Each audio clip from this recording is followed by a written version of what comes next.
And we see that when we take somebody out, if they're used to a co-pilot, they want us to co-pilot for them. We're like, no. Yeah. Sorry, I told you what to do. Follow my instruction. But of course it made my husband angry. It does, and that's something that nobody's asked is, you know, what happens with that? And a lot of times people know that the person they're bringing to us isn't going to pass. They know. I mean, that happens probably the majority of the time. They know they're not going to pass. It embarrassed him, it made him angry. Well, the thing is we're the bad guys. But what we told him, my daughter and I told him, Dad, you've worked hard all these years for your money.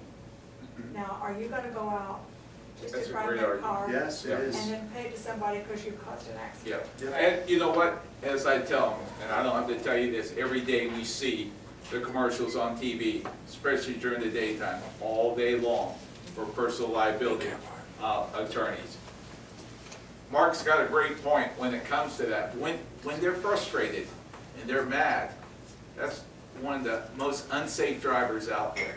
They get frustrated, they're disorientated, they're going to make moves that are extremely dangerous, and that's why it's so important, you know, for that to be observed, and that's when it's no longer safe. He would turn left on a red light, and I thought, oh my name.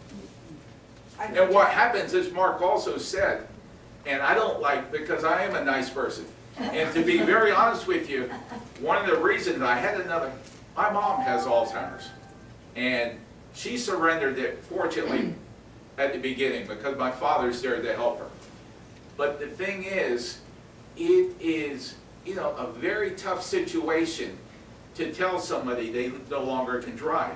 And we do this on a regular basis. It's not easy. But the thing is, it's so important for us to do that. It's also, as doctors like to do, doctors or family members, it's easier for us to say, you're no longer safe to drive. Because we will probably never see them again. You have to see them regularly. Let them be mad at me, not you. If the doctor does it, the guy's just going to go find another doctor. Right. Well, the other thing is, if you really are taking care of them and protecting them, to not allow them to drive. Exactly. It's not being mean to them. No. It's taking care of them on a decision. And the money argument's a great one. You toss that one back to them, and sometimes that kind of, just think about what it would cost if something even minor happened. Yeah, I know nothing's happened for 50 years. That's wonderful. But if something does, and this testing is showing us that something is probably going to. Or more importantly, how bad we will all feel if you've taken the life of somebody else because of that. I have not heard this before from anybody. When my mom she had Alzheimer's, and in her later days of driving, she was confused with the speed limit signs and the numbers of the highways. Do I drive 45 or 33 or 175, whatever the numbers? 950. So we were really, you know, this is it. No more driving. And that's a question that oftentimes we'll ask while we're driving. Usually right when we go past the sign, what's the speed limit? I do exactly the same thing. You guys described that, okay, you're the bad guy, it's put onto you, you say no. What about the aftermath? Any advice for that person who's just had their license taken away? Anyone they can talk to? Any resource that they can go to help them cope with that, deal with those feelings?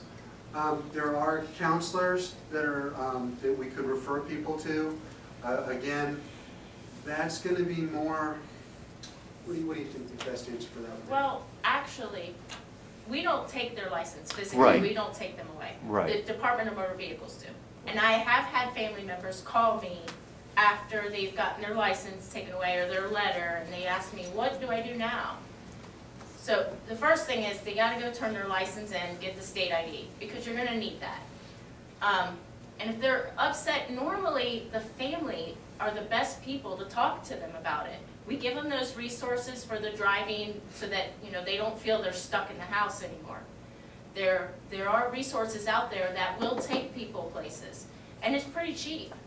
It just, you have to call around to kind of find out what fits you better depending on your schedule. And you're talking about savings of money. the savings of the car insurance for the person, Oh, absolutely. for the vehicle cost, the maintenance, all that will, you'll make money. It's thousands a year. So, You know, and it depends on the diagnosis too. Why did this happen? Is it an Alzheimer's patient? Alzheimer's support groups. right. You know, So, it just, but mainly I find that the family, whether it's the sons or daughters or sisters or brothers, they step in sometimes, especially after, they just don't want to do that, okay, you They can't don't drive want to be the anymore. one that's taking the Right. license from them. We're the ones that do that. And I've had family members, what I was saying before, I didn't quite get around to it, is I've had family members just get on me at that last part where we're telling them that because of this, this, and this, you know, you're no longer safe to drive. And I tell them that, and the family member gets on me in front of their mom or dad or whoever. And then afterwards, they'll come back and mom will say, I'm sorry I had to do that, but you know, I just need to make sure that, you know, they know I'm on their side. Yeah. You know, and that happens all the time. It's very common, and because it's not easy. It's the hardest. I can't think of anything harder that you can do to somebody, anything worse than taking somebody's driver's license away. And that's the worst thing you can take. I mean, that's their independence. That is a huge thing, and we realize that, and it's not fun. What my husband is ready. He has said that if they take my license away, I will accept that.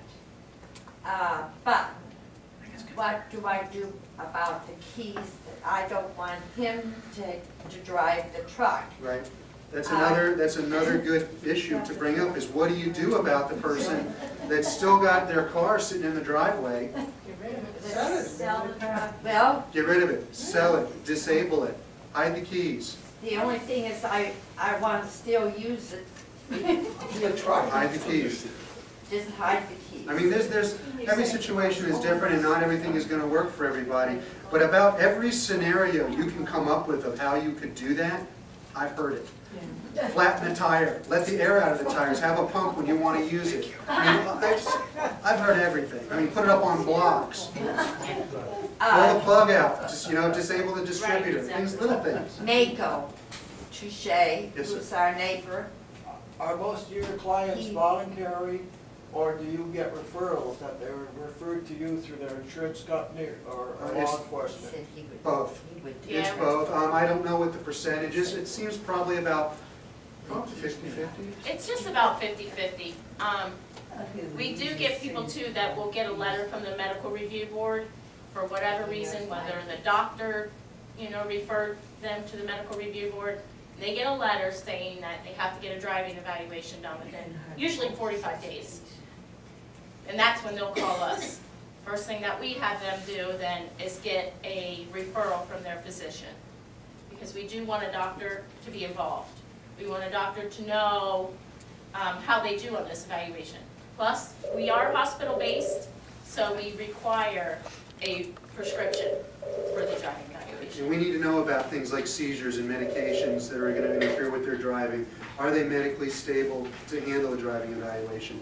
And if they're not, then they don't get a driving evaluation. Is your evaluation impacted by what is put on that form by the doctor? I mean, if they It just is say if they- driving eval versus complete overhaul, you know, complete They're going to get a eval, full evaluation no matter what. no matter what. Unless if they've had a seizure, there's seizure rules that apply. If they say that the medications that they're taking will interfere with their driving, done, okay? If they say that they're not medically stable to take an driving evaluation, done. Okay?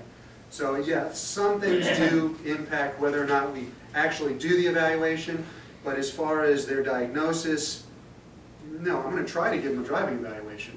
But if they don't meet the seizure guidelines, or if the no box or the yes box is checked on the medication or they're not stable, they're not going to get a driving evaluation.